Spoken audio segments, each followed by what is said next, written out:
I really think it hurts. I think, frankly, if Kamala, I think they hurt each other. I think they're so bad, both of them. According to the New York Times' most recent poll, she is beginning to cut through. Donald Trump's going to wake up to some truly nightmare news this morning, courtesy of a top-rated pollster indicating that he is hemorrhaging Republican support at a time when he desperately needs to maximize it, and this is potentially election changing. But before we unpack all that, if you end up liking this video and you want to support the channel, please be sure to hit the like, subscribe, and alert bells before you go. All right, friends, this news is courtesy of the New York Times Siena poll, which is one of the most reputable, most prestigious pollsters in the country. And I should say, for context, right, this is a pollster which doesn't always have good news for the Democratic Party. As a matter of fact, particularly when President Biden was the presumptive nominee, it was a constant slate of bad news. Nevertheless, it is one of the top-rated pollsters in the country. And they just released a new iteration of their poll indicating that Vice President Harris is increasing her lead over Donald Trump compared to last month's poll, and with particular Republican supporters. This is really bad news for Trump. So Republicans against Trump kind of gives the top line away. New York Times Siena poll, A-rated pollster, has Harris 49 to Trump's 46 in the national head-to-head. It was 47-47 last month, so it was a virtual tie. And now she is pulled ahead by 3 percentage points. So probably within the margin of error. But again, more likely than not, she is ahead. That's bad news for Trump. What's even worse for Trump is that 9% of registered Republicans say they plan to vote for Harris, which is an increase from 5% in the last poll. So the vice president is increasing her share of Republican voters in this country. And remember, the pro-Trump MAGA bloc is insufficient to win the election. Donald Trump has to court independent voters, and he has to maximize the number of Republicans who are willing to vote for him, because the pro-Trump coalition has always been, and is likely to be in this election too, the minority in this country. The anti-Trump coalition has always been bigger. Jeff Guerin points this out as well. In today's New York Times Siena poll, Kamala Harris has a 93-point net advantage with Democratic voters, while Trump has just an 80-point net advantage with Republicans, an indication that the unprecedented number of high-profile Republicans opposing Trump are having an impact. Think about that. She is 13 points higher with her party than Trump is with his. Again, when you consider that Trump really doesn't have much by way of, an increase in his political potential, in the sense that his approval ratings and his favorability ratings have been basically static ever since he entered the political scene. This is potentially game-changing news. We'll look at the poll itself, but I also want to give you some takes from Frank Luntz, who's probably the most reputable Republican pollster in the country. He also weighs in on the gains that Vice President Harris has been making with conservative voters, with Republican voters. So we're going to play some of this clip and unpack it together. I want to give her credit for one important use of language. In the convention, the Democrats talked about freedom. That's normally a Republican issue. Here, she calls herself, asserts, I am a capitalist. That's something you expect to hear from the Republican candidate, not the Democratic candidate. And now she's focused on small business, which has always been a Republican issue. Andrew, she is taking pages out of the Republican playbook. She sounds, if you just listen to these general statements, she actually sounds like a moderate Republican. So the challenge for the Trump campaign is to stop with these incessant character attacks and challenge her on the specific issues and her claims, because let me tell you something. According to the New York Times' most recent poll, she is beginning to cut through. It's going to be up to Republicans to challenge. That's where I wanted to go with this next. So you're in the polling business, and you're in the business of reading polls, if not your own. So what do you see happening in the polls in the swing states in particular? Not the national polls necessarily, but in the swing states where both of these candidates are spending virtually all of their time? And it makes sense, because every one of those swing states is in the margin of error.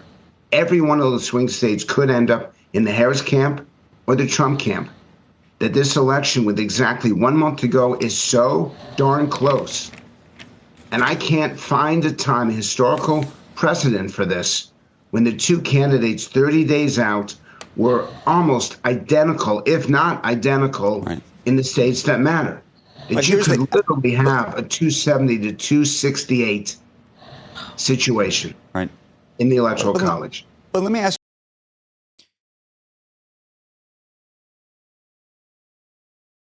So there you go. Again, the top Republican pollster in the country, Frank Luntz, again, sounding the alarm, not for the first time, and acknowledging that the vice president is making gains with voters who would otherwise be predisposed to backing Trump. Again, and it's not like he has a margin for error. It's not like the pro-Trump voting base is so massive that Trump can afford critical defections, and certainly not without compensating by reaching to independents or perhaps left-leaning centrists, which seems almost impossible.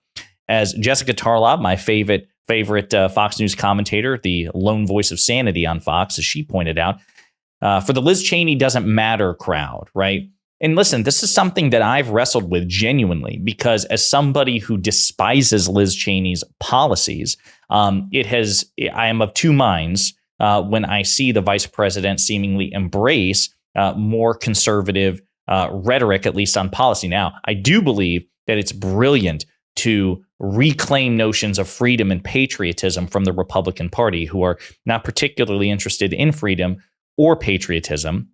But there's this fear that if she goes too far to the right, even rhetorically, that it will depress turnout on the left. And I do think that that's a risk. So I do think the vice president has to tread very carefully. She doesn't want to go so far to the right in the hopes of picking up Republican voters to defeat Trump that she loses or turns off her left flank that she also needs to win as well. So it's a very perilous tightrope act, and I don't envy her that.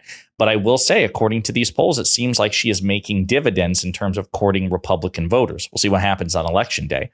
And since Liz Cheney was mentioned, I'll also point out that Donald Trump was recently asked about the fact that former Republican Congresswoman Liz Cheney endorsed the vice president. This is what Trump had to say on the matter. This is out on the campaign trail today with Liz Cheney. Your thoughts on that? Well, Liz Cheney lost for Congress. She was terrible. Liz Cheney is a stupid war hawk. All she wants to do is shoot missiles at people. I really think it hurts. I think, frankly, if Kamala, I think they hurt each other. I think they're so bad, both of them. This is out on. So that doesn't seem so far to be the case. It's certainly a risk, but this New York Times Siena poll seems to contradict Trump's intuition because, again, we are seeing a steady, impressive increase of the number of registered Republicans saying that they are going to vote for the vice president because, presumably, of the endorsements of the likes of Liz Cheney and Adam Kinzinger and an increasing number of high-profile Republicans. Liz Cheney, for her part, recently was with Vice President Harris and was asked about this, and this is what she had to say. 4 years ago, if someone had told you that you would be campaigning with Liz Cheney, what would you have said to them? That'd be great. That's really diplomatic. Would you ever have thought that you'd be campaigning with Kamala Harris? I hope that if you had said to me 4 years ago, our Constitution is going to be under threat and it's going to be crucial for the parties to come together and to support Vice President Harris because she'll defend the rule of law, I know I would have said that's exactly what I'll do. So again, this goes down to the fact that they have substantive policy issues and disagreements, and I hope that they continue to do that. I hope that those policy disagreements persist because I do not want Vice President Harris to adopt a more conservative social agenda or even a conservative economic agenda. Fundamentally, this is because Liz Cheney recognizes Donald Trump as a threat to democracy, a threat to the Constitution, which she correctly prioritizes dealing with above policy disagreements. So I did want to cut to the New York Times Siena poll in particular. The New York Times, of course, has an expose discussing the substance of the poll itself. And again, just a brief overview. Poll finds Harris rising as she challenges Trump on change. Okay. The finding is the first time that Harris has led Trump in the Times Siena poll since July. While the Times Siena poll shows some solid advantages for Trump, the results suggest that Harris is making gains, if small ones, on questions about temperament, trust, and change that can be critical in a presidential election. And again, we'll look at some of these things. Harris has also shored up her support among older voters and has begun making inroads among Republicans. 9% said they plan to support her, up since 5% last month. She also appears to have closed the gap on the question of change, a critical factor in an election where voters have repeatedly told pollsters they believe the nation is heading in the wrong direction. Harris, who's 59, is seen by a wide margin, 61 to 29%, as the change candidate among voters who are not white. Again, devastating for Trump. Harris, by a wide margin, is seen as more honest and trustworthy than Trump. And Harris, whose campaign has promoted videos and memes of her laughing, joking, and dancing, was viewed as the more fun of the two candidates. Okay, so let's look at some of these things here in particular. So if you look, the number of people polled, it's again actually a slight percentage in favor of Republicans polled compared to Democrats. As of today, it's a tie over who the people polled lean towards. 41% say Democrats, 41% say Republicans, 18% say they don't know or refuse to answer. So let's just go down to some of these particular things. Overall, Donald Trump, according to this poll, has a net favorable of 48%, but a net unfavorable of 52%. So he's much more disliked than liked. Vice President Harris is more liked than disliked, 49 to 48. In terms of who cares about people like you, Kamala Harris leads 49 to 41 against Trump. Honest and trustworthy, 48 to 37, a staggering advantage for the vice president. On the other hand, though, Trump still has some persistent leads, right? 48 to 45 favoring Trump. Trump is seen as the stronger leader, but she has closed that gap that used to be a greater gap. She is gaining on Trump in the areas in which Trump already holds an advantage. In the areas in which Vice President Harris holds an advantage, she holds a clear, decisive advantage. So again, I understand why these professional political operatives are trying to make these calculations in real time. There is a sound logic to what the vice president is doing, and there are some indicators that it is paying off. It's also risky, again, because you don't want to alienate your base. You don't want to alienate your flank. Hopefully, what people realize is nobody's going to get everything they want, but certainly the vice president is going to be more liberal than conservative at the bare minimum.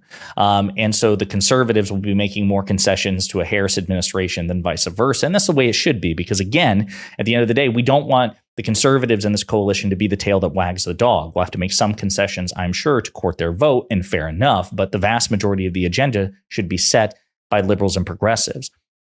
We have to allow for a permission structure for principled conservatives who do not want to vote for Trump to be welcome in this movement. Because again, given the institutional advantages that Donald Trump has in terms of the Electoral College and things like that, we have to make sure we maximize our vote as much as possible. We really do. And again, this is a positive indicator that 93% of the Democratic Party intends to support the vice president, whereas only 80% intends to support Trump. That's devastating news for Trump and potentially election ending.